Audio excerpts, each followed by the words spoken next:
नमस्कार मेरे छात्र, आप सभी का स्वागत है आपके अपने YouTube channel most online classes में।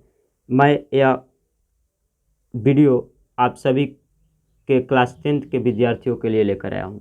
इस वीडियो में क्लास 10th के मैथ यानी मैट्रिक्स मैथ का ऑब्जेक्टिव क्वेश्चन बतलाऊँगा, जो कि चैप्टर 4 से ऑब्जेक्टिव लेकर आया हूँ, जिसका नाम है, देखिए क्या है, कुछ हेडिंग को आप पढ़िए। जैसे मैट्रिक मैथ ऑब्जेक्टिव क्वेश्चन है 2024 का, जो कि पार्ट 4 है। पार्ट 4 का नाम आप गणित के बुक से देख सकते हैं, द्विघात समीकरण नाम है। जो इस पार्ट का नाम है, इस चैप्टर का नाम है, वह द्विघात समीकरण नाम है, यानी पार्ट 4 है गणित का। आपका क्लास 10th का गणित का पार्ट 4 का मैं भी ऑब्जेक्टिव लेकर आया हूँ, जो कि आपके बोर्ड एग्जाम से बहुत ही महत्वपूर्ण है। तो आज इसी ऑब्जेक्टिव पर मैं चर्चा करूंगा, जो कि आपको इस पार्ट से, आप यदि मेरे ऑब्जेक्टिव को किसी भी तरीके से याद कर लेते हैं, तो आपको इस चैप्टर से जो भी प्रश्न पूछे ऑब्जेक्टिव टाइप में, उसको बनाने में आपको आसानी होगा। तो चलिए, मेरे वीडियो को स्किप कर करके आप हर एक प्रश्न को याद कर लीजिएगा प्रिय छात्रों। और चलिए, जो भी डाउट हो कमेंट बॉक्स में अवश्य पूछिएगा, मैं रिप्लाई अवश्य दूंगा। चलिए तो देखते हैं, समय को देखते हुए वीडियो को स्टार्ट करता हूं। देखिए, पहला प्रश्न क्या है चैप्टर 4 का। पहला प्रश्न देखिए, पहला प्रश्न क्या कह रहा है, आप समझ लीजिए। द्विघात समीकरण 4x² + 4x + 1 = 0 के मूलों की प्रकृति होगी। मूलों का प्रकृति क्या हो जाएगा, तो वास्तविक और बराबर, यानी ऑप्शन बी सही हो जाएगा पहला का। चलिए क्वेश्चन दूसरा देखते हैं।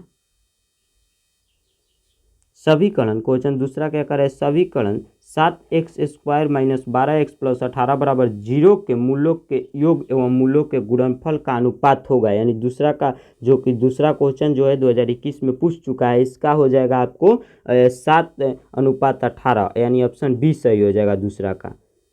तीसरा क्वेश्चन, आप देखिए, यदि समीकरण 3x² - 10x + 3 = 0 का एक मूल 1/3 है, तो दूसरा मूल क्या होगा। ये भी 2021 में पूछा है। तीसरा क्वेश्चन भी दूसरा मूल पूछ रहा है। तो जब एक मूल 1/3 है, तो दूसरा मूल आप क्या कर सकते हैं, तो माइनस में कर सकते हैं, सॉरी 3 कह सकते हैं। दूसरा मूल जो है उसको 3 आप कह सकते हैं। यदि पहला मूल 1/3 है, तो दूसरा मूल 3 हो सकता है, यानी चौथा का ऑप्शन डी हो सकता है सही। पांचवा क्वेश्चन, पांचवा, निम्नलिखित में से कौन द्विघात बहुपद है। निम्नलिखित में से कौन द्विघात बहुपद है, आप कह सकते हैं कि कौन द्विघात बहुपद है। प्रश्न पूछ रहा है कौन द्विघात बहुपद है, तो कौन द्विघात बहुपद है आप कह सकते हैं।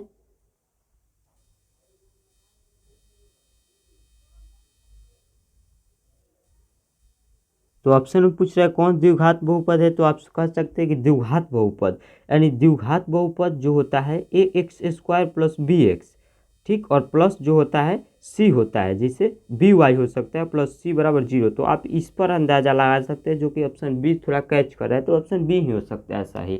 पांचवा का ऑप्शन बी सही हो सकता है। चलिए क्वेश्चन छठा देखते हैं। छठा क्वेश्चन, निम्नलिखित में से कौन द्विघात बहुपद है। ये भी इसमें भी पूछ रहा है कौन द्विघात बहुपद है, तो आप कह सकते हैं कि इसमें ए जो है सही हो सकता है। ए द्विघात बहुपद की रूप में है, तो छठा का ए सही हो सकता है। क्वेश्चन 7, निम्नलिखित में से कौन द्विघात समीकरण है। इसमें द्विघात बहुपद पूछ रहा था, इसमें द्विघात समीकरण पूछ रहा है। तो द्विघात समीकरण में आप ऑप्शन बी को सही कर सकते हैं, क्योंकि इसे जब तोड़िएगा तो x² हो जाएगा और प्लस 3x हो जाएगा और बराबर 2x हो जाएगा। तो यदि इसको इधर लाइएगा तो माइनस माइनस में हो जाएगा, कट भी जा सकता है ना जी।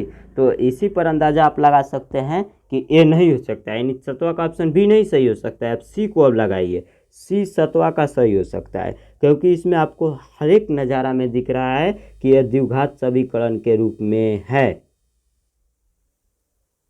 तो आप सतवा के सी ऑप्शन को सही कर सकते हैं, सतवा का सी होगा। चलिए क्वेश्चन 8वां, निम्नलिखित में से कौन द्विघात सविकर्ण है, निम्नलिखित में से कौन द्विघात सविकर्ण है? तो ऑप्शन ए को सही कर सकते हैं आप, आठवां का ऑप्शन ए सही हो जाएगा। चलिए question number 9,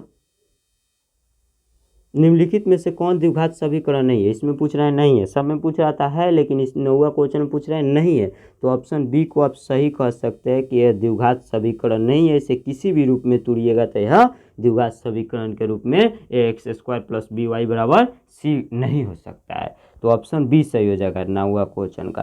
question number 10वां, question 10वां, यदि समीकरण इतना के मूल a और b हो तो a प्लस बी का मान क्या होगा? 2021 में क्वेश्चन 10वां पूछ चुका है, तो ऑप्शन कौन सा सही हो सकता है? तो ऑप्शन ए सही हो सकता है, यानी a प्लस जब b है तो इसका मान क्या हो जाएगा? माइनस बी बाई ए, तो ऑप्शन ए सही हो सकता है 10वां का। चलिए 11 नंबर क्वेश्चन, समीकरण 4y स्क्वायर प्लस 4y बराबर 1 बराबर 0 के मूलों का गुणनफल होगा। ये भी क्वेश्चन 11/2021 में पूछा है, सब प्रीवियस ईयर है, आपको याद ही करना पड़ेगा, वेरी इंपॉर्टेंट है। ए ऑप्शन सही हो सकता है, 1/4 हो सकता है, 11 का ए ऑप्शन सही हो सकता है, 1/4 हो सकता है। चलिए क्वेश्चन 12, यदि द्विघात समीकरण 9xy एक्स स्क्वायर प्लस 6 के एक्स प्लस 4 बराबर 0 के मूल वास्तविक एवं समान है, यानी वास्तविक एवं बराबर हो तो के का मान क्या होगा? 2021 में पूछा है बड़ा क्वेश्चन, तो के का मान क्या हो जाएगा? तो के का मान 2 या -2 हो सकता है, ऑप्शन सी सही हो जाएगा 12 क्वेश्चन का। चलिए साथियों 13 क्वेश्चन, निम्नलिखित में से कौन द्विघात समीकरण नहीं है? 2021 में क्वेश्चन पूछ चुका है, 13 का ऑप्शन सी सही हो जाएगा, यह द्विघात समीकरण नहीं है कह सकते हैं आप। चलिए 14 क्वेश्चन, निम्नलिखित में से किस समीकरण का एक मूल 2 है? किस समीकरण का एक मूल 2 है? 2021 में पूछा हुआ है, प्रीवियस ईयर क्वेश्चन है, तो आप 14 का ऑप्शन डी को कह सकते हैं कि एक समीकरण का एक मूल 2 है, तो आप 14 का ऑप्शन डी को कह सकते हैं सही। 15, द्विघात समीकरण x square minus 15x plus 50 बराबर 0 का विभिक्तर कर होगा, यानी ऑप्शन कौन सा सही हो जाएगा 15 का? तो 2021 में अभी क्वेश्चन पूछा है, प्रीवियस ईयर है, ऑप्शन ए सही हो जाएगा, यानी 25, 15 का ऑप्शन ए सही हो जाएगा। 16 क्वेश्चन, निम्नलिखित में से कौन द्विघात समीकरण नहीं है? सही, द्विघात समीकरण नहीं है कौन? तो ऑप्शन बी सही हो जाएगा, 16 का ऑप्शन बी सही हो जाएगा। चलिए देखते हैं 17 क्वेश्चन, क्वेश्चन 17, निम्नलिखित में से कौन द्विघात समीकरण है? निम्नलिखित में से कौन द्विघात समीकरण है? तो 17 का ऑप्शन डी सही हो जाएगा। आप इसे तोड़ कर देख सकते हैं, कॉपी कलम लेकर बैठिए, इसे तोड़ कर जरूर देखिए अवश्य। चलिए क्वेश्चन नंबर 18, निम्नलिखित में से कौन द्विघात समीकरण नहीं है? ये अभी क्वेश्चन पूछ रहा है कौन द्विघात समीकरण नहीं है, तो इसका ऑप्शन सी सही हो सकता है, यानी 18वां का ऑप्शन सी सही हो सकता है। चलिए देख सकते हैं 19 नंबर क्वेश्चन, यदि अल्फा बीटा द्विघात समीकरण इतना के मूल हो तो निम्नलिखित में से कौन सा अल्फा प्लस बीटा और बीटा का मान हो सकता है? तो 19 क्वेश्चन का ऑप्शन बी सही हो सकता है, यही जो है वह अल्फा प्लस बीटा और अल्फा का बीटा का मान हो सकता है, 19 का ऑप्शन बी सही हो सकता है। क्वेश्चन 20, यदि द्विघात समीकरण में इतना में d बराबर 0 हो तो b का मान क्या हो जाएगा? यानी 20 क्वेश्चन का ऑप्शन ए सही हो जाएगा, a बटा में 2c। चलिए 21 क्वेश्चन, यदि समीकरण bx square plus x plus c बराबर 0 का मूल समान हो तो c का मान क्या होगा? 2021 में 21 क्वेश्चन पूछ चुका है, तो आप इससे अंदाजा लगा सकते हैं कितना इंपॉर्टेंट है। तो सी का आप मान बतला सकते हैं 21 क्वेश्चन का, तो 21 का सी का मान हो जाएगा बी ऑप्शन सही हो जाएगा, यानी A2 प्लस 4b। अब 21 का ऑप्शन बी सही हो सकता है। चलिए देखते हैं 22 नंबर क्वेश्चन, यदि समीकरण x square minus P x plus 4 बराबर 0 के मूल बराबर हो तो क्या होगा, 2020 में क्वेश्चन पूछ चुका है। यदि बराबर हो तो उसकी मूल क्या हो जाएगी, तो ऑप्शन बी सही हो जाएगा, यानी 4 हो जाएगा। 23वां क्वेश्चन, निम्नलिखित में से कौन सा द्विघात समीकरण है, 2020 में 23वां क्वेश्चन पूछ चुका है, तो कौन सा है, तो ऑप्शन ए सही हो जाएगा, 23 का ऑप्शन ए सही हो जाएगा। 24 नंबर क्वेश्चन, निम्नलिखित में से कौन सा द्विघात समीकरण नहीं है, ये भी 2020 में पूछ चुका है। 24 क्वेश्चन भी द्विघात समीकरण कौन नहीं है, तो ऑप्शन इसका डी सही हो जाएगा, 24 का ऑप्शन डी सही हो जाएगा, 24 का ऑप्शन डी सही हो जाएगा। चलिए क्वेश्चन 25 देखते हैं, निम्नलिखित में से कौन द्विघात समीकरण 3x² माइनस 2x-1 बराबर 0 का विविक्तर है, क्या है, विविक्तर हल है या विविक्तर है कह सकते हैं, तो 25 का भी ऑप्शन डी सही हो जाएगा, यानी 16 जो उसका विविक्तर हल सोच सकता है, 25 का ऑप्शन डी सही हो जाएगा। साथियों चलिए 26 क्वेश्चन, समीकरण 3x² माइनस 2x-1 बराबर 0 के कितने हल हो सकते हैं, तो 26 का हो सकता है सी ऑप्शन सही, 26 का सी ऑप्शन सही हो सकता है। चलिए 27 क्वेश्चन, निम्नलिखित में से कौन द्विघात समीकरण इतना के हल है, 27 का द्विघात समीकरण जो कह रहा है उसका हल कितना हो सकता है, तो ऑप्शन 27 का ये सही हो सकता है।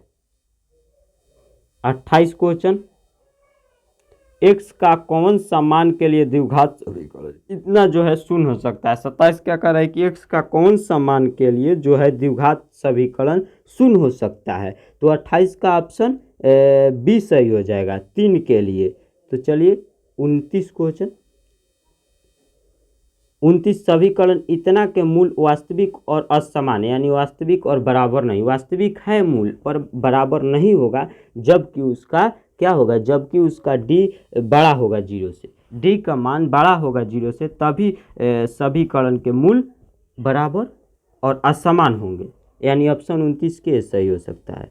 और मेरा 30 क्वेश्चन और आज के इस वीडियो का लास्ट क्वेश्चन साथियों देखिए, 30वां क्वेश्चन, निम्नलिखित में से इतना समीकरण का शून्य कौन है, निम्नलिखित में से इतना समीकरण का शून्य आज का इस वीडियो का लास्ट क्वेश्चन है और 30वां क्वेश्चन है, तो आप कह सकते हैं कि ऑप्शन जो ए है 30 का सही हो सकता है, क्योंकि जो 2√2 है यही इस समीकरण का शून्य हो सकता है, जो 2√2 है वही जो ऑप्शन ए सही हो सकता है, क्योंकि यही इस समीकरण का शून्य रूप हो सकता है। तो साथियों यदि वीडियो पसंद आए तो ज़्यादा से ज़्यादा अपने क्लासमेट के पास शेयर कीजिए, और यदि वीडियो अच्छा लगे तो आप चैनल को सब्सक्राइब कर बेल आइकन प्रेस कर चैनल से जुड़ जाइए। पल पल का नोटिफिकेशन महत्वपूर्ण क्वेश्चन तैयारी के लिए, क्लास 10वीं के बेहतर तैयारी के लिए बिहार का नंबर 1 प्लेटफॉर्म से आपको बेहतर तैयारी कराई जाएगी। धन्यवाद।